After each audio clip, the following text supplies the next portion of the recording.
Bismillahirrahmanirrahim. Alhamdulillahi Rabbil Alamin. Wa sallallahu ala sayyidina maulana Muhammadin wa ala alihi wa sahbihi ajma'in, amma ba'd. Rabbi yassir wa la tu'assir, Rabbi tamim bil khair. Rabbana shrah lana sudurana wa yassir lana umurana umurul muslimin wahlul 'uqdatam min lisanina yafqahu qawlana. Bisanadina al-muttasil ila Imam Abi Dawud rahimahullah ta'ala qaddasallahu sirrahu wa adama nafa'a bi ulumi wa barakatih wa nafahati wa madati wa karamati fid darini amin. Abu fil khuluqi rijal. Wabillahi qala hadatsana Musa ibn Ismail qala hadatsana Hamad qala akhbarana At-Ta'un al-Khurasani an Yahya ibn Ya'mar an Ammar ibn Yasir qala qadimtu ala ahli Ailan wa qad tashaqqaqat yadaya fa khallaquni bi za'faranin wa qadatu ala an-nabi sallallahu alaihi wasallam wa sallamtu alaihi falam yurd alayya wa lam yurhib bi wa qala idhhab faghsil hada anka wa dhahabtu fa ghasaltu thumma ji'tu wa qad baki alayya minhu rud'an wa sallamtu falam yurd alayya wa lam yurhib bi wa qala idhhab faghsil hada anka wa dhahabtu fa ghasaltu thumma ji'tu fa sallamtu alayhi faradda alayya wa rahaba bi wa qala innal malaikata la tahdur janazatal kafir bi khairin walal mutadammi bi za'farani wal junuba wa qala wa rakhasa lil junubi idza nama aw akala aw shariba ay yatawaddaa.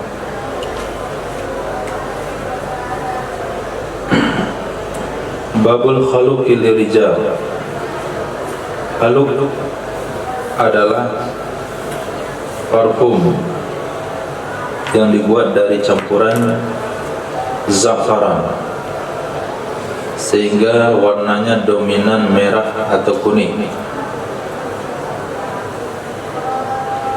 Jadi bahan dasarnya bisa saja kasturi, bisa saja oud, tapi campurannya yang dominan adalah zafaran, sehingga kalau dipakai dia menyisakan warna kuning dan merah. Itu disebut dengan khaluq.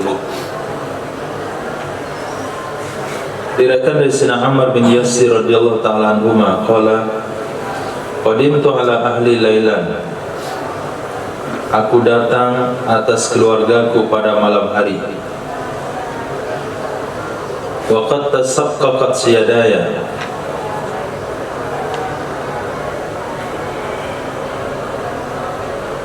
Sungguh retak-retak, tasaqqaqat karena cuaca dingin. Sungguh retak-retak kedua tanganku. Fakhallakuni, lalu mereka memakaikan parfum khaluq kepadaku. Khallakuni, mereka memakaikan parfum khaluq kepadaku dengan zafaran. Bi muta'alaq kepada khaluq, parfum khaluq dengan zafaran, artinya parfum yang dicampur dengan zafaran. Faghadawtu, maka aku berangkat di pagi hari jumpa Nabi sallallahu alaihi wasallam. Fassallamtu alaihi, lalu aku mengucapkan salam kepadanya Nabi sallallahu alaihi wasallam. Falam yarudda alayya, maka tidak menjawab ya Nabi di atasku. Walam yurahib bi, dan tidak mengucapkan selamat datang ya Nabi dengan aku. Nabi tidak jawab salamku dan Nabi tidak ucapkan selamat datang. Wa qala, berkata ya Nabi sallallahu alaihi wasallam, idhhab, pergilah kamu. Aghsil hadza anka, cucilah ini kepada parfum khaluq. Angka dari badanmu, dari tanganmu. Fazhabtu, aku pun pergi. Fawasaltuhu, lalu aku mencuciakannya. Summa jitu, kemudian aku datang kembali. Wa qad baqiya alayya minhu radun, sungguh tersisa di atasku darinya farqun khaluq oleh bekasnya. Fassalamtu, lalu aku memberikan salam kepada beliau. Falam yarudda alayya, lalu tidak menjawab ya Nabi sallallahu alaihi wasallam di atasku. Walam yurahhib bi, tidak mengucapkan marhaban ya Nabi denganku. Faqala, berkata ya Nabi sallallahu alaihi wasallam, fa'izhab, pergilah kamu, faghsil hadza anka, cucilah ini darimu. Fazhabtu, maka aku pun pergi. Faghasaltu, aku cuci akannya. Summa jitu, kemudian aku datang. Wassalamtu alaihi, lalu aku ucapkan salam kepada Nabi sallallahu alaihi wasallam. Faradda alayya, lalu menjawab salam ya Nabi kepadaku. Warahaba bi, mengucapkan selamat datang ya Nabi denganku. Berkata ya Nabi sallallahu alaihi wasallam, sesungguhnya para malaikat la tahduru janazal kafir, tidak menghadiri ia malaikat akan jenazah orang kafir, bi khairin, dengan kebaikan. Jenazah kafir dihadiri oleh malaikat, tapi bukan untuk membawa kebaikan, untuk menyiksa dan menghukumnya. Tapi jenazah malaikat tidak akan pernah datang menghadiri jenazah orang kafir untuk mendoakan dan sebagainya. Wala mutadammikha, tidak juga orang yang berlumuran dengan za'faran. Tidak juga orang yang berlumuran dengan za'faran, artinya melumuri badannya dengan za'faran, baik dia hidup maupun sudah meninggal. Walal junuba, tidak juga orang yang sedang junub. Qala, berkata ya Nabi sallallahu alaihi wasallam, wa rakhasa lil junubi, memberikan keringanan hukum ya Nabi sallallahu alaihi wasallam untuk orang berjunub. Idza nama, apabila dia mau tidur, atau akala, atau makan, atau minum, ayat tawaddaa, bahwa dia berwudu. Nah, dari hadis secara umum disampaikan ada 3 hal yang tidak didoakan malaikat: orang berjunub, orang yang melumuri badannya dengan za'faran, dan jenazah orang kafir. Cuma Nabi memberikan keringanan, boleh orang junub untuk tidak mandi. Apabila dia mau tidur, mau makan atau minum, hanya diganti dengan berwuduk saja. Nah, Bilai qala hadatsana Anas bin Ali qala hadatsana Muhammad ibn Bakr qala akhbarana Ibnu Jurayj qala akhbarani Umar ibn Attai ibn Abi al-Khawar annahu sami'a Yahya ibn Ya'mar yukhbiru an rajulin akhbarahu an Ammar ibn Yasir za'ma Umar anna Yahya sama dhalika ar-rajula fa nasiya Umar ismahu anna Ammar qala takhallaqtu bi hadhihi al-qissah wal awwal atammu bi kathirin fi dhikr ghusli qala qultu li Umar wa hum hurumun qala la al-qawmu muqimun. Diriwayatkan pada Sayyidina Ammar bin Yasir radhiyallahu ta'ala anhuma, za'ama Umaru, mengatakan atau menyampaikan oleh Umar, sesungguhnya Yahya sama zalika rajul, menyebutkan ya Yahya akan demikian laki-laki. Karena hadisnya di sini adalah Yahya bin Ya'mar yukhbiru an rajulin akhbarhu an Ammar bin Yasir. Jadi ada rajulin di sini dari sanadnya. Kata Umar bin Atha bin Abi Khawar, Yahya menyebutkan nama laki-laki tersebut, cuman Umar yang lupa namanya. Fanasiya Umaru ismahu, melupakan oleh Umar akan namanya. Annahu Ammar, anna Ammaran, sesungguhnya Sayyidina Ammar bin Yasir, qala, berkata Sayyidina Ammar, takhallaqtu bihadhil qissah, takhallaqtu, aku memakai parfum khaluq dengan ini kisah yang barusan disebutkan di hadis sebelumnya. Wal awwalu atammu, hadis pertama lebih sempurna, bi katsir, sempurna banyak, artinya lebih lengkap dengan banyak. Fihi zikrul ghusli, di dalam hadis pertama tersebut ada penyebutan mandi. Qultu li Umar, aku katakan, kata Ibnu Jurayj kepada Umar, wa hum hurum, mereka sedang ihram. Qala, berkata ya Umar bin Attab bin Abi Khuwailid, la, al-qaumu muqimun, kaum tersebut sedang mukim, artinya bukan sedang ihram. Hadis. وبه قال حدثنا زهير بن حرب الأسدي قال حدثنا محمد بن عبد الله بن الزبير الأسدي قال حدثنا أبو جعفر الرازي عن رابع بن أنس عن جديه قال سمعنا سيدنا أبا موسى رضي الله تعالى عنه يقول قال رسول الله صلى الله عليه وسلم لا يقبل الله تعالى صلاة رجل في جسده شيء من خلق قال إمام أبو داود جداه زيد وزياد. Nah, dari dua kakeknya Rabi' bin Anas memberikan hadis pada dua kakek beliau. Qala, berkata dua kakek, kami mendengar akan Sayyidina Abi Musa Asy'ari mengatakan, bersabda oleh Nabi SAW, tidak menerima oleh Allah Ta'ala akan solat seseorang yang fi jasadihi, jumlah jar majrur untuk na'an kepada rajulin, yang pada badannya seseorang itu sesuatu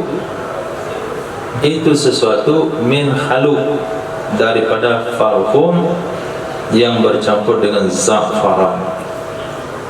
Jadi hadis-hadis yang kita baca ini merujuk kepada aturan parfum yang sudah disebutkan di hadis sebelumnya. Bahasanya parfum laki-laki itu jelas baunya, keras baunya, cuman tidak ada warnanya.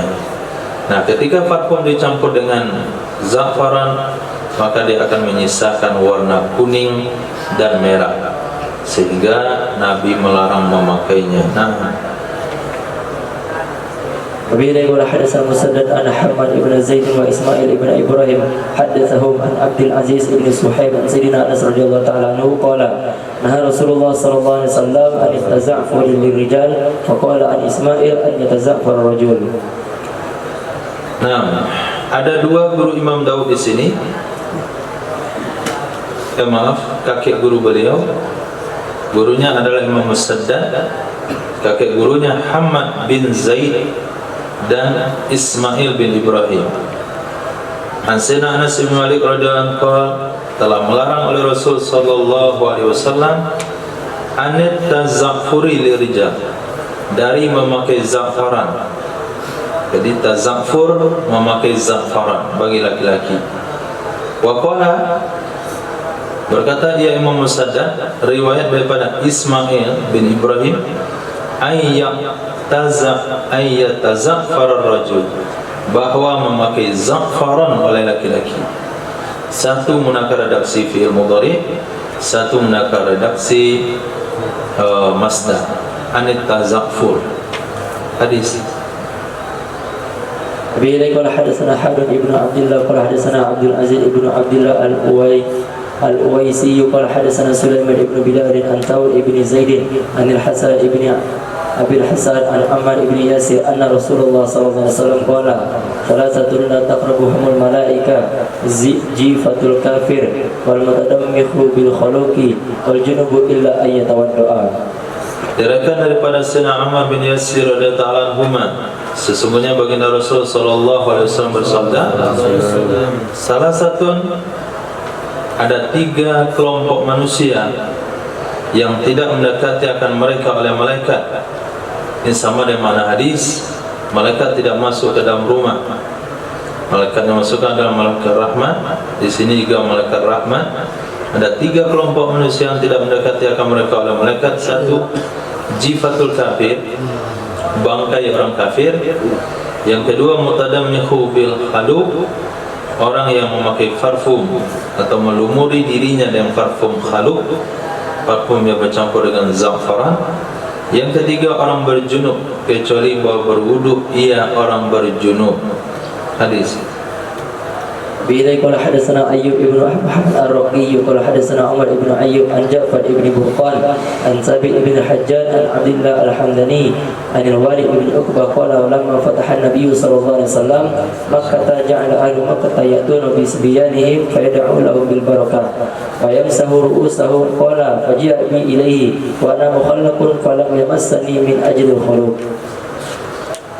Diriwayatkan daripada Sayyidina Walid bin Uqbah radhiyallahu anhu, lamma fataha, tatkala menaklukkan oleh baginda Nabi sallallahu alaihi wasallam akan Makkah, ja'ala ahlu Makkah, datanglah penduduk Makkah, jadilah penduduk Makkah itu ya'tunahu, mendatangi mereka akan Nabi sallallahu alaihi wasallam bisibyanihi, dengan membawa anak-anak mereka, fayad'u lahum bil barakah, maka mendoakan ya Nabi sallallahu alaihi wasallam bagi mereka anak-anak dan keberkahan, wa yamsahu ru'usahum, dan mengusap ya Nabi sallallahu alaihi wasallam akan kepala-kepala mereka anak-anak.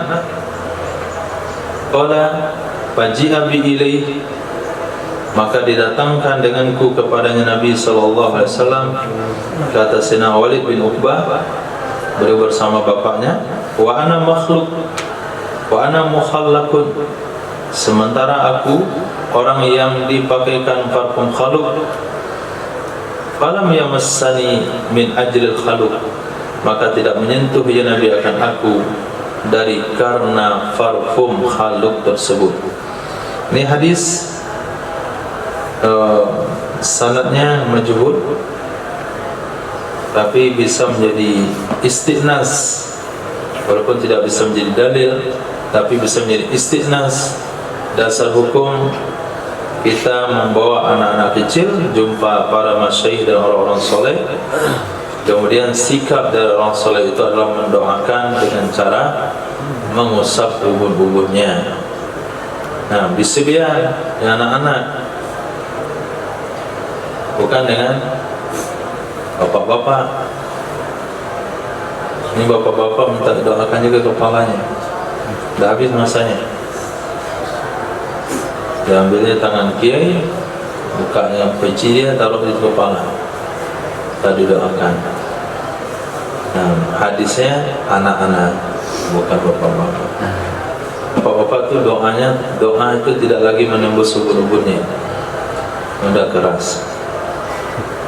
Hadis بإليه قال حدثنا عبيد الله بن عمر بن ميسر قال حدثنا حماد بن زيد قال حدثنا سلمان العلوي عن سيدنا أنس بن مالك رضي الله تعالى عنه أن رجلا دخل على رسول الله صلى الله عليه وسلم وعليه أثر صفرة، فكان النبي صلى الله عليه وسلم قلما يواجه رجلا في وجهه بشيء يكرهه، فلما خرج قال لو أمرتم هذا أن يغسل هذا عنه.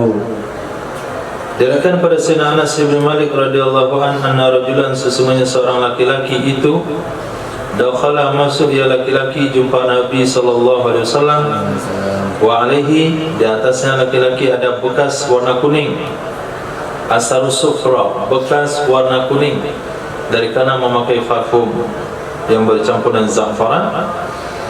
Dan adalah Nabi sallallahu alaihi wasallam qallama, sering sekali, yuwajihu, menatap ya Nabi ar-rajulan, akan laki-laki tersebut, fi wajhi bisyai, padahal pada mukanya Nabi sallallahu alaihi wasallam ada sesuatu yang membenci ya Nabi akannya.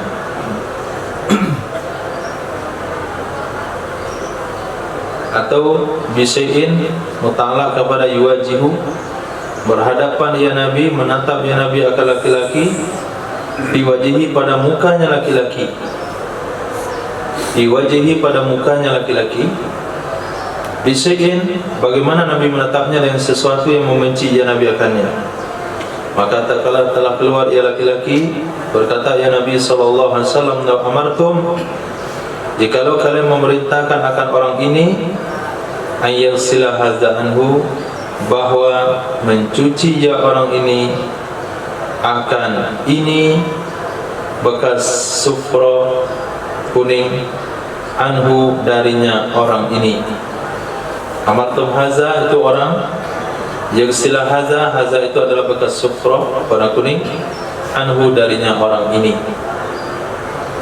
Nah, bagaimana hanya kesan daripada memakai parfum yang bercampur dengan zafaran. Tidak ada ulama yang mengatakan haram hukumnya. Hanya pendapat seluruh ulama memakai parfum zafaran yang menyisakan warna kuning makruh. Tapi ketika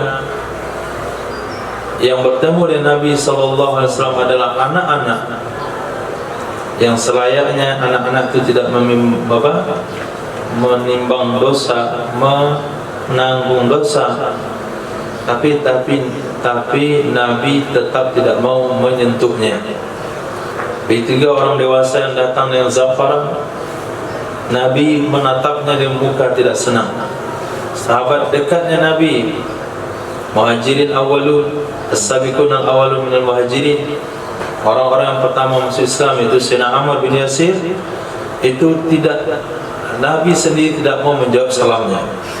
Ini hadis-hadis seperti ini penting menjadi dasar bagi kita bahasanya jangan sampai terlibat kepada perkara yang dimakruhkan oleh Rasul sallallahu alaihi wasallam atau menganggap enteng perkara makruh. Itu kan makruh, tidak ada masalah, enggak haram kok. Nah, baca hadis ini, pahami baik-baik. Siapa kamu yang terlibat dengan perkara makruh? Lalu siapa Sayyidina Ammar bin Yasir? Nah, kalau sekelas Sayyidina Ammar bin Yasir, sahabat yang meninggal kedua orang tuanya di awal Islam karena mempertahankan akidahnya, terlibat perkara makruh, Nabi tidak bersedia menjawab salamnya. Beliau telah berusaha mencucinya, kemudian masih tersisa warna kuning, Nabi tetap tidak bersedia menjawab salamnya. Bagaimana kalau hal itu terjadi nanti di akhirat? Nah, datang jumpa Nabi di sumur, di telaga. Kita pun ngantri di situ. Kemudian di saat yang sama orang-orang mendapatkan pembagian minumnya dari gelas-gelas yang disediakan. Kalau orang itu sangat beruntung langsung daripada tangan Nabi. Kemudian orang-orang yang datang dengan perkara yang Nabi tidak suka, bagaimana perlakuan Nabi kira-kira? Nah, kalau diusir saat itu, tentu tidak bisa lagi memperbaiki diri. Maka jangan pernah menganggap enteng perkara yang Nabi makruhkan. Makruh itu artinya perkara yang Nabi tidak suka. Kalau Nabi tidak suka, lihat tadi, anak-anak pun Nabi tidak mau sentuh. Nabi melihat dengan pandangan yang tidak senang kepada seseorang makin zafar. Nah, jadi bukan mudah itu perkara makruh, bukan perkara ringan. Mana sudut fikihnya memang tidak ada dosa, tapi sudut kedekatan dengan baginda Rasul, kelayakan untuk mendapatkan syafaat, mendapatkan pembagian yang lebih besar, itu mesti dengan hal-hal yang meninggalkan perkara yang makruh. Hadis babu ma jaa fi syahar. Bihi qala hadatsana Abdullah ibn Maslamah wa Muhammad ibn Sulaiman al-Anbari qala hadatsana Waki' an Sufyan an Abi Ishaq an al-Bara qala ma ra'aitu min dilimmatin ahsana fi hullati hamra min Rasulillah sallallahu alaihi wasallam. Zada Muhammad ibn Sulaiman lahu sya'run yadribu mankibaihi. Qala Imam Abu Dawud kadza rawahu Israil an Abi Ishaq qala yadribu mankibaihi qala Syu'bah yabulqu syamata udunaihi. Diriwayatkan pada Sayyidina Bara bin Azib, bab berjudul tentang rambut. Babu maja'a fi sya'ar. Hadis-hadis yang diriwayatkan tentang rambut Nabi, bagaimana aturan rambut. Nah, diriwayatkan pada Sayyidina Bara bin Azib radhiyallahu anhu, ma ra'aitu, tidaklah aku lihat, min dhilimah, dari orang yang memiliki rambut limah sejajar dengan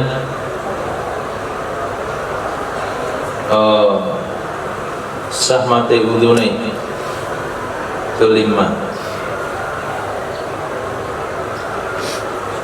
maaf,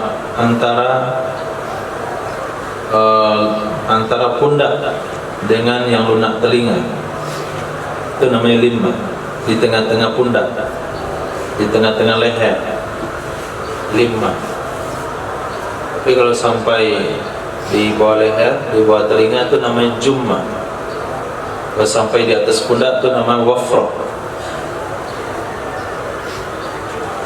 Tidak aku lihat daripada zilimah orang yang memiliki rambut setengah leher, ahsan, yang lebih tampan, bihullatin hamra, pada sepasang pakaian berwarna merah, melebihi daripada baginda Rasul sallallahu alaihi wasallam.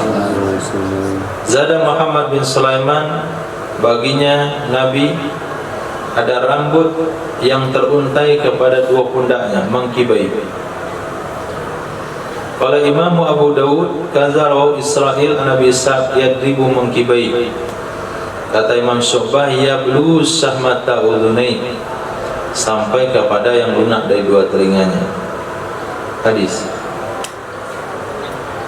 Bihi qala hadatsana Husain bin Umar qala hadatsana Syu'bah an Abi Ishaq an al-Bara' qala kana Rasulullah sallallahu alaihi wasallam lahu sya'run yablughu syahmata udhunaihi. Nah, diriwayatkan daripada Sayyidina Bara' bin Azib radhiyallahu anhu adalah Nabi sallallahu alaihi wasallam itu, baginya Nabi ada rambut yang sampai rambut ke syahmata udhunai, yang lunak dari dua telinga. Jadi sejajar panjang rambut Nabi itu dengan telinganya, tinggal dipotong begitu, lurus ke telinga sebelah. Hadis. Bihi qala hadatsana Makhlad ibn Khalid qala hadatsana Abdul Razzaq qala akhbarana Muhammad an Sabit an Sayyidina Anas radhiyallahu ta'ala anhu qala kana sya'ru Rasulillah sallallahu alaihi wasallam ila syahmati udhunaihi. Nah, dari Sayyidina Anas bin Malik radhiyallahu anhu adalah rambut baginda Rasul sallallahu alaihi wasallam itu sampai ke syahmata udhunai, yang lunak dari kedua telinganya Nabi sallallahu alaihi wasallam. Hadis. Qabila hadatsana Musaddad qala hadatsana Ismail bin Akhbarana Humayd an Sayyidina Anas bin Malik radhiyallahu anhu qala kana sya'ru Rasulillah sallallahu alaihi wasallam ila ansafi uznaihi. Diriwayatkan pada Sayyidina Anas bin Malik radhiyallahu anhu adalah rambut baginda Rasul sallallahu alaihi wasallam itu ke ansafi udhunaihi, pertengahan dua telinga Nabi sallallahu alaihi wasallam. Dengan telinga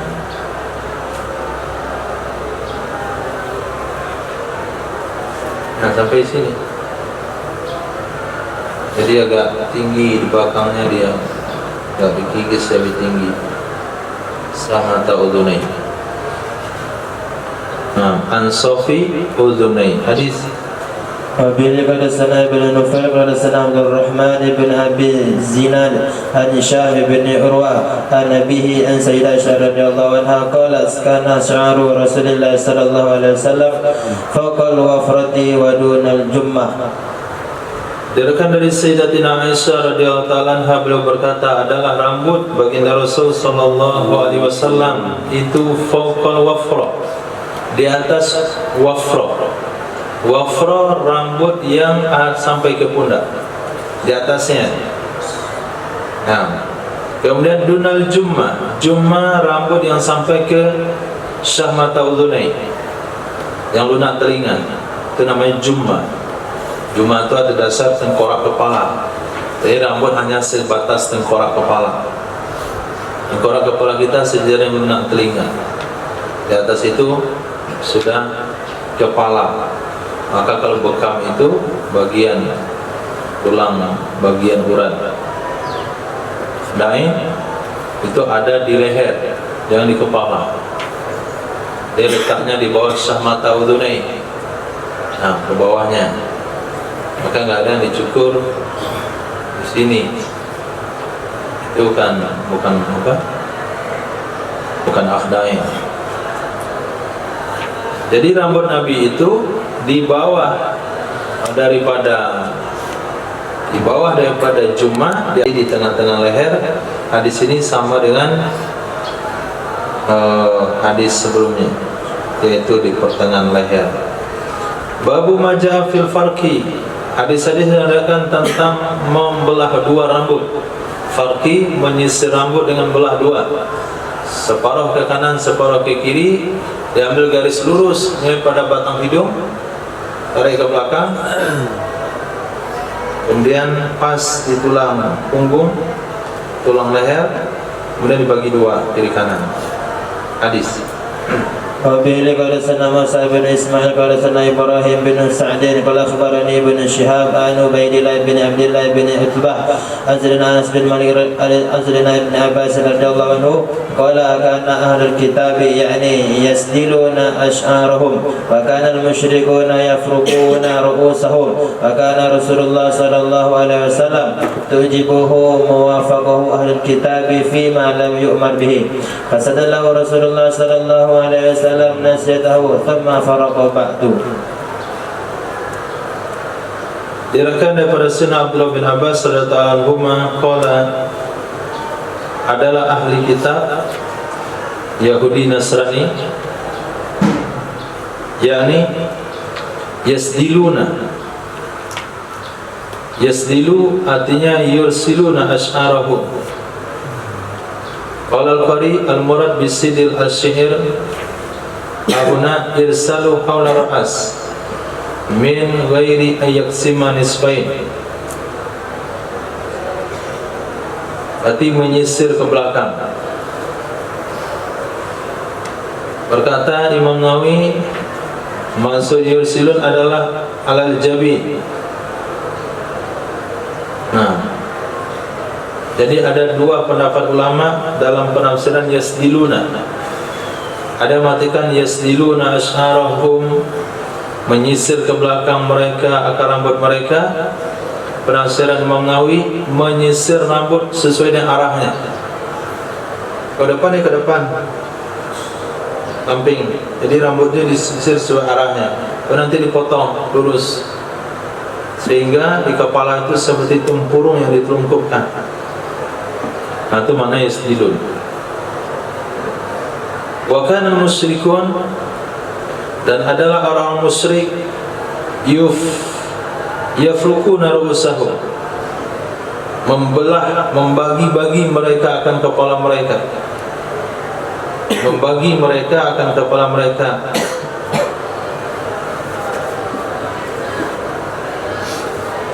Dan adalah baginda Rasul sallallahu alaihi wasallam tu'jibuhu, senang akannya Nabi oleh muwafaqatu ahli kitab, menyerupai, menyamai ahli kitab fi ma lam yu'mar bi, pada hal-hal yang tidak diperintahkan akan ia Nabi dengannya. Perkara-perkara yang tidak ada hadisnya, perkara-perkara yang tidak ada perintahnya dari Allah Subhanahu wa taala, Nabi justru memilih apa yang dilakukan oleh Yahudi dan Nasrani. Maka menyisir ke belakang oleh Rasul sallallahu alaihi wasallam, nasiatahu, akan ubun-ubunnya Nabi. Maksudnya rambut di ubun-ubun itu disisir ke belakang. Jadi rambut Nabi itu sisirnya ke belakang, rapi ke belakang. Summa faraqa ba'du, kemudian membelah dua ya Nabi akannya. Setelah disisir ke belakang, kemudian Nabi belah dua rambut tersebut. Nah, jadi mau sisir ke belakang ada dalilnya, Nabi pernah buat. Tapi yang terakhir Nabi lakukan adalah rambut dibelah dua. Yang Nabi tidak senang yaitu rambut yang disisir ke hadapan. Nah, sudah sisir ke hadapan, nanti dibuat poni. Nah, seperti kuda poni. Rambut itu menutup dahi. Nah, potong sini. Sehingga kepalanya seperti kotak. Hadis. وبه قال سنا يحيى بن خلف قال سنا عبد الأعلى قال سنا محمد يعني ابن إسحاق قال حدثني محمد بن جعفر بن الزبير عن أروى عن سيدة عائشة رضي الله عنها قالت kuntu idza aradtu an afruqa ra'sa Rasulillah sallallahu alaihi wasallam sadaqtul farqa min yafukhihi wa arsilu nasiyatahu baina ainaihi.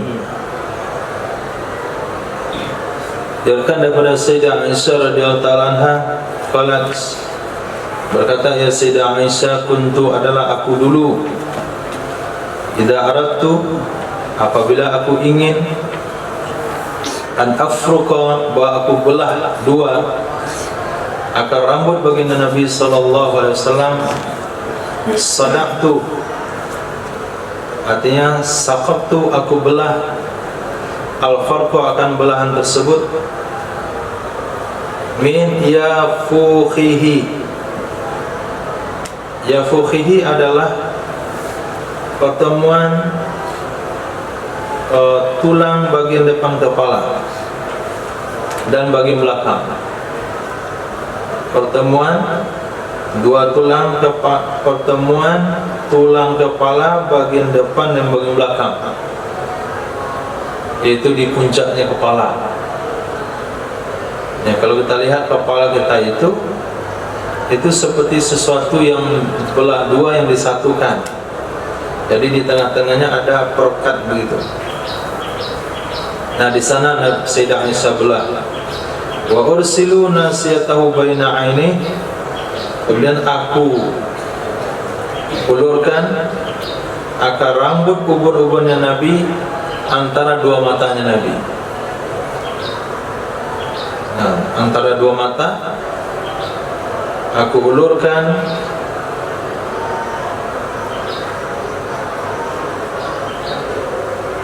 akar rambut ubun-ubunnya Nabi baina aini, antara dua matanya Nabi. Antara dua mata yaitu ke depan. Nah, rambut ubun-ubunnya ke depan. Rambut yang lain dibelah dua, kiri dan kanan. Tapi kalau untuk rambut ubun-ubun disapu di sisinya ke depan. Babun fi tatwilil jummah, bab dalam masalah memanjangkan jummah. Hadis. Wa bihi pada sana Muhammad bin al-Ala qala sana Muawiyah bin Hisham wa Sufyan bin Uqbah As-Suwa'i huwa akhu Khabisa wa Humayd ibn al-Juwar an Sufyan al-Thawri an Asim bin Kulayb an Nabihi an Wa'il ibn Hujr qala ataitu an-nabiy sallallahu alaihi wasallam wa ali sya'run tawilun falamma ra'ani Rasulullah sallallahu alaihi wasallam qala zubabun qala faraja'tu fajazaztuhu thumma ataituhu min ghadi faqala inni lam a'nika wa hadha ahsan. Diriwayatkan kepada Sayyidina Wa'il bin Hujr radhiyallahu anhu, aku mendatangi baginda Nabi sallallahu alaihi wasallam, wali sya'run tawil, bagiku ada rambut yang panjang. Rambut panjang dimasukkan dalam hadis di sini adalah rambut yang melewati batas bahu. Karena macam panjang rambut Nabi hanya 3 atau 4. 1 sampai bahu saja. 2 pertengahan leher. Yang ketiga sejajar yang lunak telinga. Yang keempat sejajar yang tengah telinga. Nah, aku datang dengan rambut yang panjang yang melewati bahu. Maka tak kala melihat akan aku oleh baginda Rasul sallallahu alaihi wasallam, Nabi bersabda, zubab, lalat. Nah, lalat identik dengan perkara yang jorok. Faraja'tu, maka aku pun kembali. Fajazartuhu, jazartu artinya aku potong akannya rambut. Kemudian aku datangi akannya Nabi sallallahu alaihi wasallam minal ghad, besok paginya. Faqala, berkata ya Nabi sallallahu alaihi wasallam, inni lam a'nika, sesungguhnya aku tidaklah aku bermaksud kepadamu, bukan engkau yang saya maksudkan dengan lalat-lalat kemarin itu. Wa hadza ahsan, ini penampilan lebih bagus daripada panjang, enggak jelas. Nah, jadi Dalam hadis ini ada penegasan bahasanya Nabi lebih menyukai rambut yang tidak melewati batas pundak. Kemudian sikap yang kedua daripada sahabat, para sahabat radhiyallahu ta'ala anhum, sebahagian dari mereka sahabat-sahabat yang dekat dengan Nabi, mereka tidak menunggu penegasan secara jelas, tapi cukup dengan bahasa isyarat yang kadang-kala bukan kepada mereka, maka langsung memperbaiki dirinya karena sudah mengenal daripada bahasa-bahasa Rasul sallallahu alaihi wasallam. Babun fi rajuli yaqisu sya'rahu, bab tentang seseorang laki-laki yang mengepang, menjalin, mengayam ia laki-laki akar rambutnya. Bagaimana hukumnya laki-laki kalau laki-laki mengayam daripada rambutnya? Nah, وبه قال سنة نفيل قال سنة سفيان عن ابن أبي نجيب عن مجاهد قالت أم هني قديم النبي صلى الله عليه وسلم إلى مكة وله 4 غدائر تأني أقائص. Diriwayatkan pada Sayyidatina Ummi Hani radhiyallahu ta'ala anha, telah tiba baginda Nabi sallallahu alaihi wasallam di kota Makkah, walahu, baginya Nabi sallallahu alaihi wasallam 4 wadair, ada 4 kepang. Nah, ta'ni bermaksud ya Nabi aqais, bermaksud ya Sayyidatina Ummi Hani aqais, yaitu kepangan rambut. Jadi Nabi sallallahu alaihi wasallam beliau datang dalam kondisi rambut yang dikepang, di rambut yang sampai ukuran di atas bahu itu dikepang menjadi 4 kepangan. Nah, babun fi halqir ra'as, bab tentang mencukur kepala. Hadis. وبه حدثنا عقبة بن مكرم وابن مثنى قال حدثنا وهب بن جرير قال حدثنا أبي قال سمعت محمد بن أبي يعقوب يحدث عن الحسن بن سعد عن عبد الله بن جعفر أن النبي صلى الله عليه وسلم أمهل على جعفر 3 أن يأتيهم ثم أتاهم فقال لا تبقوا على أخي بعد اليوم ثم قال ادعوا لي بني أخي فجاء بنا كأن أفرخ فقال ادعوا لي الهلاك فأمره فهلقوا رؤوسنا.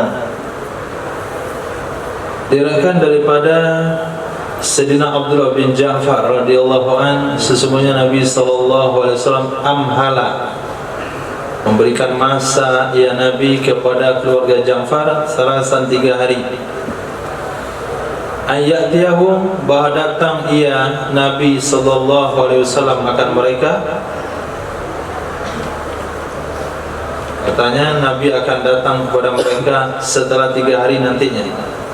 Sumatahum, kemudian datang ia Nabi sallallahu alaihi wasallam kepada mereka keluarga Ja'far. Ini setelah Sayyidina Ja'far meninggal dunia.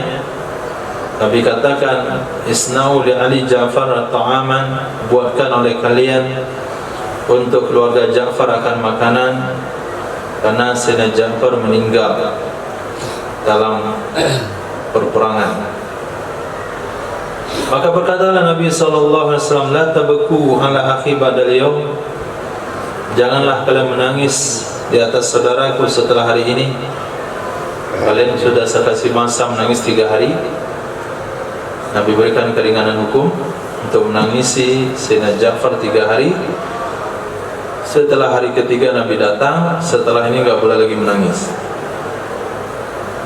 Kemudian berkata ya Nabi sallallahu alaihi wasallam, ud'uli, panggilkan oleh kalian untukku bani akhi. Nah, anak-anak saudaraku. Haji abina, maka didatangkanlah dengan kami anak-anak Ja'far, semuanya datang. Ka'anna afruh, seolah-olah kami itu masih anak-anak burung. saking kecil-kecilnya.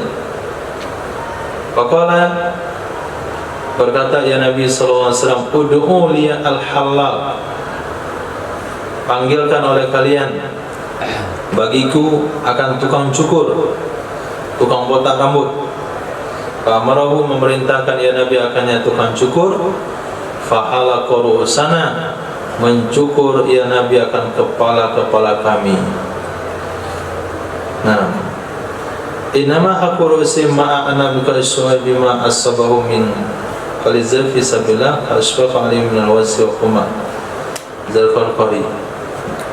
Nah, jadi ada juga di antaranya dalil ini hadis sahih dari Imam Nasa'i, bahasanya kalau mau gunting rambut itu boleh juga dengan mencukur, walaupun itu identik dengan apa yang dilakukan oleh Khawarij, namun dasar hukumnya ada. Mereka yang nggak mau ribet-ribet ya, maka rambut ya sudah selesai botak, 3 hari tumbuh lagi. Nah, itu dasarnya riwayat Imam Nasa'i.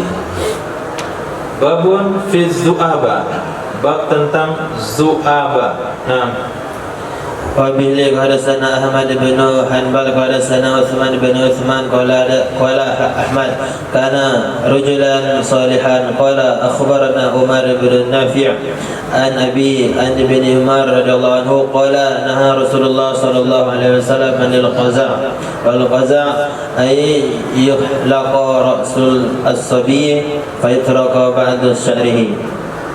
nah, zu'abah dibaca dengan mu'jamah fathah hamzah, zu'ab, dia adalah rambut yang dikepang daripada rambut kepala. Nah, bab tentang rambut kepala yang panjang atau yang dikepang. Diriwayatkan daripada Sayyidina Abdullah bin Umar radhiyallahu ta'ala anhuma, qala, telah melarang oleh baginda Rasul sallallahu alaihi wasallam dari qaza. Apa itu qaza? Qaza adalah ayyuhlaqa ra'sus sabi, bahwa dicukur akar rambut, akan kepala anak-anak. Fayutsraku ba'du sa'rihi, lalu dibiarkan sebahagian daripada rambutnya. Jadi sebagian dicukur, sebagian ditinggalkan. Yang dimaksud dengan qaza, seperti kungfu, rambutnya tuh panjang bagian belakang, tapi separuh kepala depan tuh dibotakkan, dipotong habis. Rambut belakangnya bisa sampai ke pantatnya. Nah, itu juga bisa digunakan untuk jurusnya, untuk membunuh lawannya. Nah, itu contoh qaza. Qaza dalam posisi yang lain, bahkan guru-guru kami masih mempertanyakan apakah masuk qaza atau tidak setelah tukang pangkas memangkas rambut, lalu dia mengikis di sekeliling telinga ke belakang, kan dicukur tuh, nah dibersihkan. Itu masih dipertanyakan masuk kategori qaza atau tidak, mengikis yang sedikit itu. Nah, sebagian mengatakan tidak masalah dengan dasar untuk merapikan, apalagi lebih daripada batas membersihkan dari lepas pangkas. Nah, hadis وبه حدثنا موسى بن اسماعيل حدثنا حماد قال حدثنا ايوب النافع عن ابن عمر رضي الله عنه عن النبي صلى الله عليه وسلم نهى عن القزاء وهو ان يحلق راس الصبي فتترك له ذؤابة. Diriwayatkan daripada Sayyidina Abdullah bin Umar radhiyallahu ta'ala anhuma, sesungguhnya Nabi sallallahu alaihi wasallam itu melarang ya Nabi dari qaza. Qaza di sini definisinya adalah ayyuhlaqa, bahwa dicukur ra'sus sabi, akan kepala anak, patusraka, lalu ditinggalkan baginya akan zu'aba, Su'abah rambut yang sejajar dengan ubun-ubun. Nah, jadi yang lain dicukur, ditinggalkan sejajar ubun-ubun saja. Nah, itu pelawak Indonesia. Nah, di sini saja rambut. Yang lain dihabisi. Telapak tangan di ubun-ubun. Nah, itu termasuk kategori qaza. Hadis. وبه حدثنا أحمد بن حنبل حدثنا عبد الرزاق حدثنا معمر عن أيوب عن نافع عن ابن عمر رضي الله عنه أن النبي صلى الله عليه وسلم رأى صبيا قد حلق بعد شعره فترك بعده فنهاهم عن ذلك وقال اهلكوه kullahu aw isruquhu kullahu.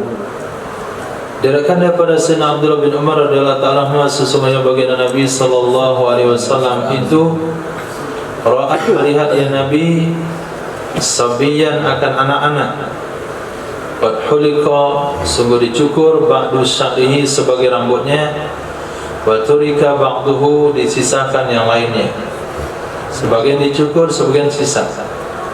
Maka melarang ya Nabi akan mereka dari hal demikian. Wa qala, berkata ya Nabi sallallahu alaihi wasallam, ihlikuhu kullah, cukur oleh kalian akannya rambut semuanya, aw tsrukuhu kullah, atau biarkan oleh kalian akannya rambut semuanya. Dan sampai sebagiannya dicukur, sebagian dibiarkan. Seperti rambut tentara, anak-anak yang masuk ke kepolisian, di atasnya ada rambut, pinggir-pinggirnya ada licin. Ini bahagian yang Nabi tidak sukai pada anak-anak. Nah, kalau sekiranya pakaian sutra diperbolehkan kepada anak-anak, padahal sutra itu haram dipakai oleh laki-laki, tapi qaza, jangankan untuk orang dewasa, untuk anak-anak Nabi, untuk anak-anak pun Nabi tidak bertoleransi. Ini istimbat pertimbangannya. Sutra yang hukumnya haram, Nabi bertoleransi dipakaikan kepada anak-anak. Emas, Nabi bertoleransi memakaikannya kepada anak-anak. Tetapi yang namanya qaza, Nabi tidak membiarkan, walaupun kepada anak-anak. Nah, babu maja'a fi rukhsati, bab hal-hal yang berkaitan dengan rukhsah, keringanan meninggalkan rambut di ubun-ubun untuk anak-anak. Untuk anak-anak. Hadis. وبه قال حدثنا محمد بن علاء قال حدثنا زيد بن حباب الميمون بن عبد الله عن سيدنا ثابت البناني عن سيدنا انس بن مالك رضي الله عنهما قال كانت لي ذؤابة فقالت لأمي لا أجزها، كان رسول الله صلى الله عليه وسلم يمدها ويأخذ بها. Nah, daripada Sayyidina Anas bin Malik radhiyallahu anhu berkata, adalah bagiku Zu'abah, rambut di ubun-ubun. Maka berkata kepadaku oleh ibuku, la ajuzzuha, aku tidak akan memotong akannya rambut di ubun-ubun kamu. Sayyidina Anas bin Malik adalah Nabi sallallahu alaihi wasallam yamudduha, memanjangkan ya Nabi akannya rambut yang ada di ubun-ubun, wa yakhudhu biha, dan memegang ya Nabi sallallahu alaihi wasallam dengannya rambut yang ada di ubun-ubun. Yamudduha ay zu'aba, yakhudhu biha ay bizu'aba, yal'abu biha, dan kana yambasitu ma wakila yamudduha hatta tasila udun, summa yakhudhu min azani faqtaw. Jadi ada toleransi hukum, rambut di ubun-ubun ini dipanjangin sampai nyentuh telinga, lebih pada telinga dipotong. Itu hanya untuk anak-anak.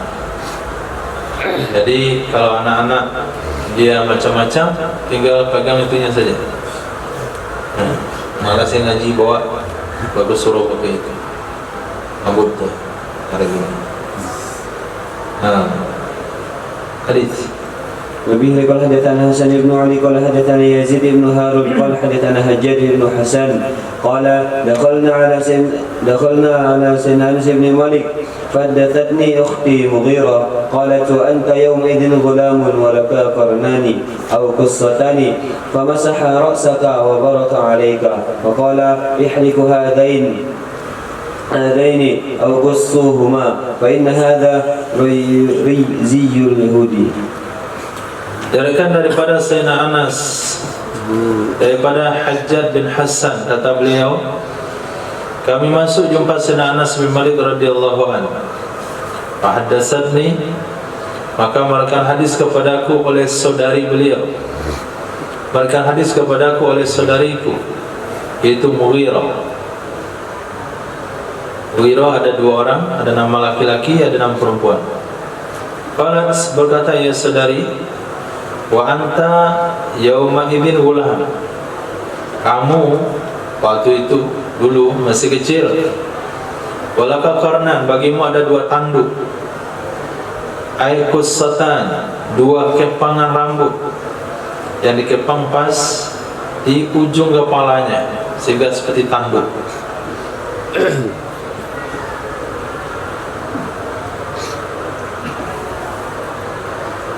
Famasah raksaka, maka menyentuh ya Nabi sallallahu alaihi wasallam akan kepalamu, wa baraka alaika, mendoakan keberkahan ya Nabi di atasmu. Wa qala, berkatalah Nabi sallallahu alaihi wasallam, ihliku, cukurlah oleh kalian, azaini, akan dua ini, yaitu dua kepang rambut yang ada di kiri dan kanan, au qussuhuma, gunting oleh kalian akan keduanya. Fa inna hadza ziyyul yahud, sesungguhnya ini adalah gayanya Yahudi. Nah, itu adalah gaya atau syiar Yahudi, kebiasaan Yahudi, yaitu rambut dikepang kemudian diikat di sini, jadi seperti tanduk ni. Babun fi akhdhis syari, bab tentang mengambil kumis, mencukur kumis. Hadis. وبه قال حدثنا مسدد قال حدثنا سفيان عن الزهري عن سعيد عن سيدنا ابي هريره رضي الله عنه يبلغ به النبي صلى الله عليه وسلم فطرته 5 أو 5 من الفطرة الختان والاستحداد ونتف الإبط وتكليم الأظفار وقص الشارب.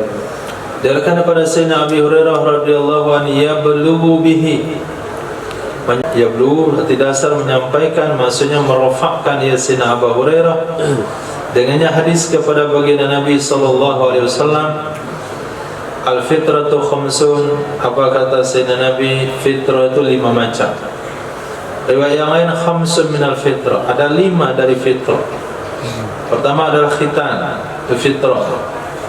Yang kedua istihdad, istihdad dalam mencukur bulu kemaluan. Nah, jangan bulu kemaluan dikepang, itu disunah dicukur minimal 1 kali dalam 40 hari. Yang ketiga natsbul ibid, mencabut bulu ketiak, bukan dicukur. Nah, kalau istihdad mencukur bulu kemaluan, jangan dicabut.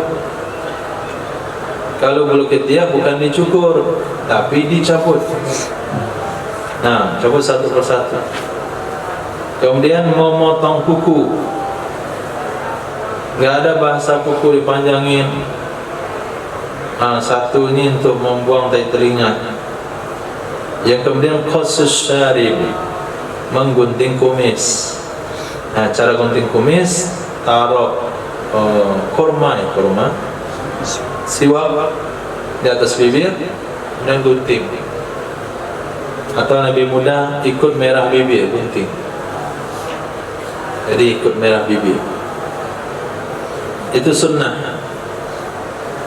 Nah, jadi standar pengamalannya bukan standar pengamat hukum fikih, bukan pengamat. Memang hukum fikih itu perkara untuk membatasi ini halal ini haram. Tapi pengamalan dalam orang belajar hadis dia kepengen mulai pada ujung rambut sampai ujung kaki itu sesuai dengan sunnah. Nah, kuku kaki dipotong sesuai dengan sunnah, dari kelingking kanan ke kelingking kiri. Kuku tangan dipotong dari telunjuk ke kelingking kanan, tambah jempol, kemudian dari kelingking kiri ke jempol. Harinya ba'da zuhur hari Kamis sampai qabla zawal hari Jumat, itu waktunya. Nah, cara memotongnya, waktunya, itu semuanya disesuaikan dengan ajaran Nabi SAW. Itu nilai daripada belajar hadis. Nah, nilai daripada belajar agama, sehingga seluruh tubuhnya bersinar ruhani. Ini ketemu dengan seseorang misalnya yang dikatakan mengenal agama, atau orang-orang yang terdepan dalam agama, diminta pendapatnya dalam agama, tapi banyak nur yang hilang daripada anggota tubuhnya. Seolah-olah tidak ada daya kekuatan Nabi di dalamnya. Kenapa? Minum pakai tangan kiri.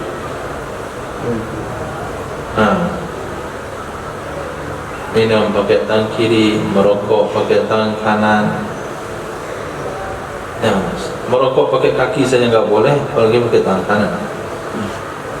Kemudian kukunya dipanjangin. Ini khusus untuk, maklum lah, saya kan pedagang, untuk motong-motong tali rapia. Banyaklah alasan. Ini untuk ngorek telinga. Saya itu kan jualan, jadi mudah kuku panjang, buka ini buka itu.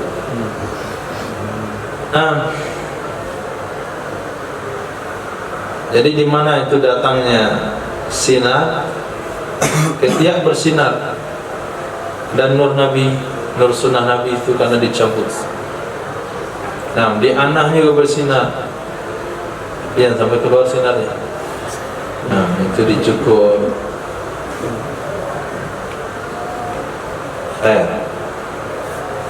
Jadi tinggal menghitung berapa atau apa saja sunnah yang belum ada di tubuh. Nah, mana saja yang belum kita sikapi dengan sunnah. Ya banyak. Siwak belum, kemudian celak sebelum tidur belum, karena terlalu ribet halnya. Dibersihkan di pagi hari. Kemudian tidur udah pakai doa belum, menghadap kiblat belum, berwudu belum, macam-macam. Nanti apabila komplit itu sunnah-sunnah dalam badan, dia memiliki kekuatan rohani. Nah, pembaca hadisnya itu sampai ke Arasy. Nah, kalau didengarkan oleh masyarakat itu sampai ke lubuk hati yang paling dalam. Nah, begitu. Ini bicara sunnah Nabi. Nah, tapi tidak menghargai sunnah itu sendiri, maka nilainya hanya sampai di telinga saja. Itu bagi ahli dakwah, bagi murabbi, bagi tazkiyah, itu perlu memperhatikan hal-hal seperti itu. Nah, وبه قال حدثنا عبد الله بن مسلم القنبي عن مالك عن ابي بكر بن نافع عن ابيه عن سيدنا عبد الله بن عمر رضي الله عنهما ان رسول الله صلى الله عليه وسلم امر باحفاء الشوارب واعفاء اللحى. Diriwayatkan daripada Sayyidina Abdullah bin Umar radhiyallahu ta'ala anhuma, sesungguhnya baginda Rasul sallallahu alaihi wasallam itu memerintahkan ya Nabi sallallahu alaihi wasallam dengan ihfa'is syawarib, memotong kumis, wa ifa'il liha, dan memelihara jenggot. Nah, jenggot dipelihara bukan berarti dibiarkan. Nah, bukan dibiarkan. Kalau dibiarkan kan terserah jenggotnya mau kemana dia. Nah, tapi dipelihara. Sementara kumis baru digunting atau dicukur. Yang dibalik kumisnya dipelihara, disisir rapi, kemudian jenggotnya dihabiskan. Hadis. وبه قال حدثنا مسلم بن ابراهيم قال حدثنا سلوك الدقيقي قال حدثنا ابو عمران الجوني عن سيدنا انس بن مالك رضي الله عنهما قال وقت لنا رسول الله صلى الله عليه وسلم حلق العناه وتقليم الاظفار وقص الشارب ونتف الابل 40 يوما مروه. Nah, itu standarnya. Diriwayatkan pada Sayyidina Anas bin Malik radhiyallahu anhu, waqata, telah meletakkan waktu kepada kami oleh baginda Rasul sallallahu alaihi wasallam mencukur bulu anak, takliman azfar, motong kuku, qasas syarib, menggunting kumis, natsfal ibid, mencabut bulu ketiak, 40 yawman marrah, 40 hari satu kali. Nah, tapi takliman azfar itu bergantung kepada kuku masing-masing. Ada yang tidak bisa bertahan selama 40 hari. 40 hari itu sudah panjang sekali. Nah, maka dipotong setiap berangkat Jumat. Tapi mungkin bulu anak, bulu ketiak, itu bisa ikut jadwal. Nah, sekali 40 hari sudah dihabiskan. Dicatat tanggalnya. Nah, ini dah 40 hari ini. Kita dikira-kira, oh ini dah 40 hari kayaknya. Dan sampai ada pula kutunya, bulu ketiak berkutu, ada kepanjangan. Hadis. وبه قال حدثنا ابن نفيل قال حدثنا زهير قرأت على عبد الملك ابن أبي سليمان وقرأه عبد الملك على أبي زبير ورواه أبو زبير عن سيدنا جابر قال كنا نعفي سبالا إلا في حج أو عمرة. Sibal, qala Hafiz fi Fathi, Hafiz Imam Jalaluddin berkata dalam kitab Fathul Bari, ba'da iradi hadza hadis nu'fi, dhamma awal, tasdid fa, mu'affi, sibal kasra muhmalah, talfil muwahada, jamak sabala. Sabala adalah matola min sya'ril lihya, sesuatu yang panjang dari bulu jenggot.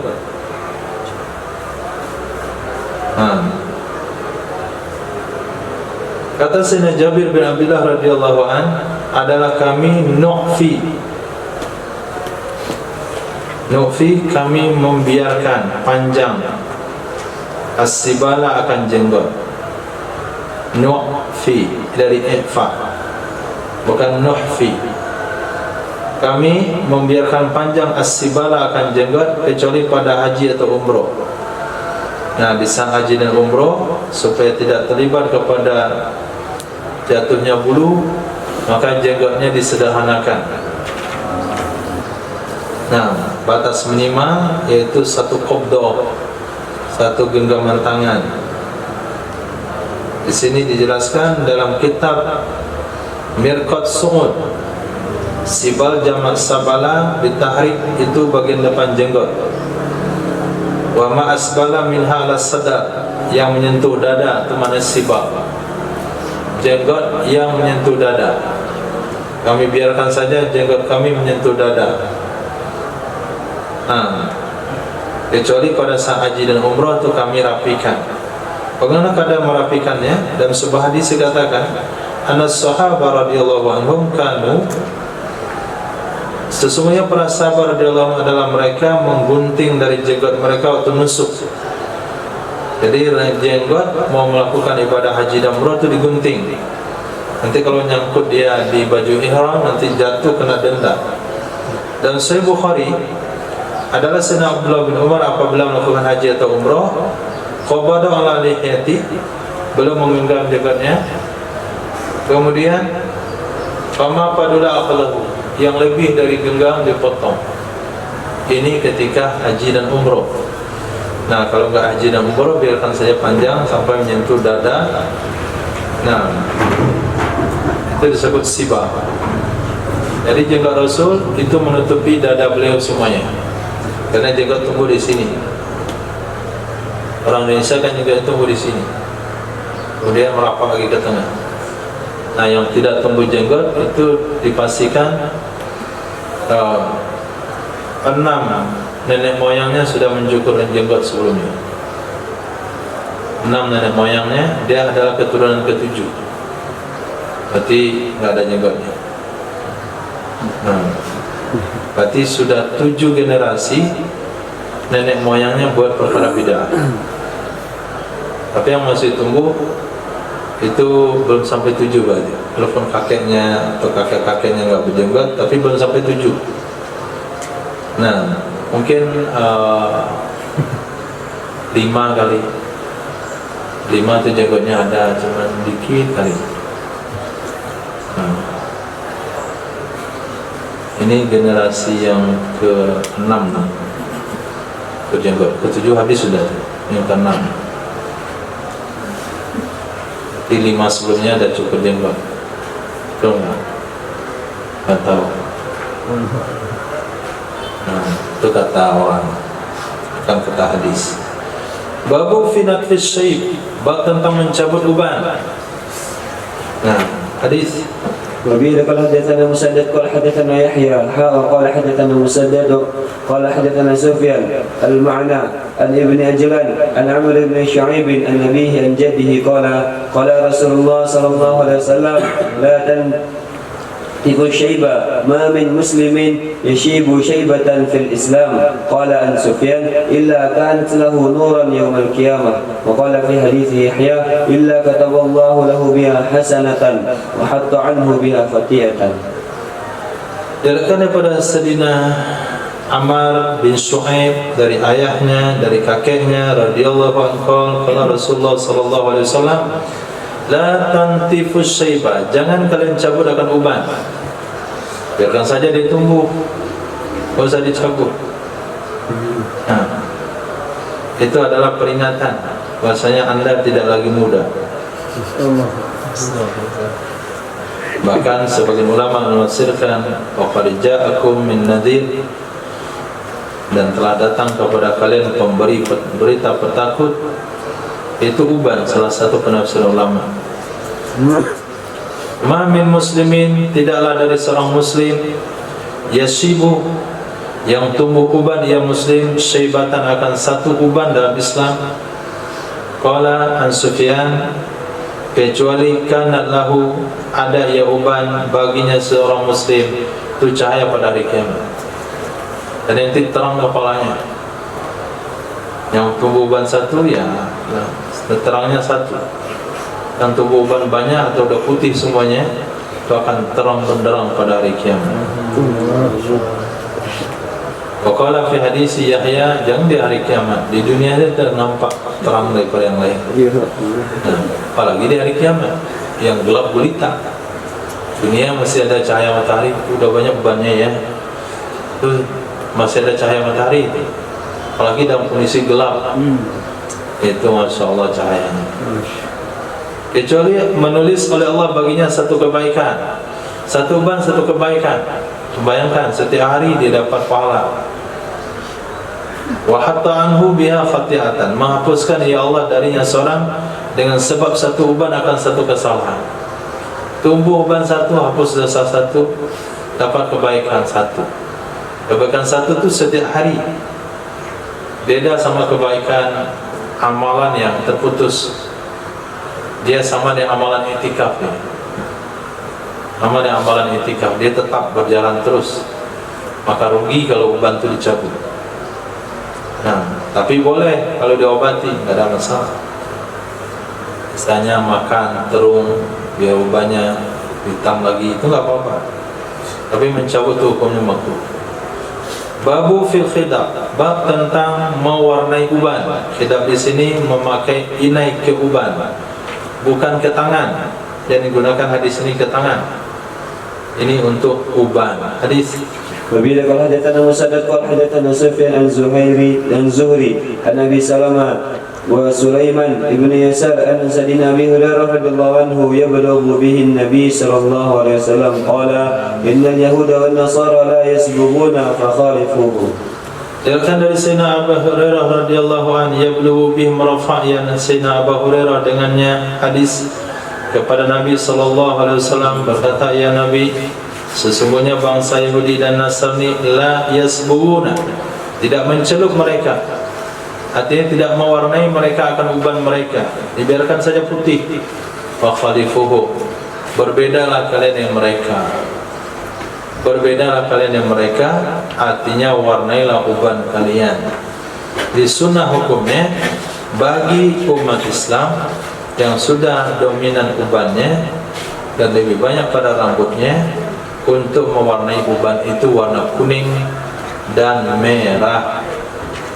Nah, hadis dari وبه قال حدثنا أحمد بن عمرو بن سرح وأحمد بن سعد الهمداني قال حدثنا ابن وهب قال حدثنا ابن جريج عن أبي زبير عن سيدنا جابر بن عبد الله رضي الله عنه قال أوتي بأبي قحافة يوم فتح مكة ورأسه ولحيته كثغامة بياضا فقال رسول الله صلى الله عليه وسلم غيروا هذا بشيء واجتنبوا السواد. Diriwayatkan daripada Sayyidina Jabir bin Abdullah radhiyallahu anhu qala utiya, dihadirkan dengan Sayyidina Abi Quhafah, orang tua pada Sayyidina Abu Bakar As-Siddiq radhiyallahu anhu pada hari penaklukan kota Makkah. Wa ra'suhu, kepalanya Sayyidina Abi Quhafah, dan jenggotnya seperti salama. Salama itu tanaman batih. Nah, kalau tanaman batih, biji batih pernah selesai hari itu putih warnanya, bayalan. Berkatalah Nabi sallallahu alaihi wasallam, ghayru hadza, merubah oleh kalian akan ini uban dan jenggot, bisa ini sesuatu, artinya inai. Nanti ada hadis berikutnya, wajatanibus sawat, jauhi oleh kalian akan warna hitam. Jadi enggak boleh merubah warna uban dengan warna hitam, walaupun dari inai. Nah, walaupun bahannya inai, bahannya meresap ke bulu, tidak melapisi, tetap tidak boleh mewarnai uban yang warna hitam. Uban mengingatkan ke akhirat, warna hitam mengingatkan ke dunia. Kalau diwarnai ubannya dia warna hitam, dia merasa muda, dilupa untuk akhiratnya. Allahu a'lam. Subhanallah wa bihamdihi, subhanallah wa bihamdika, asyhadu an la ilaha illa anta, astaghfiruka wa atubu ilaik. Subhana rabbil izzati amma yasifun, wassalamu ala mursalin, alhamdulillahi rabbil alamin.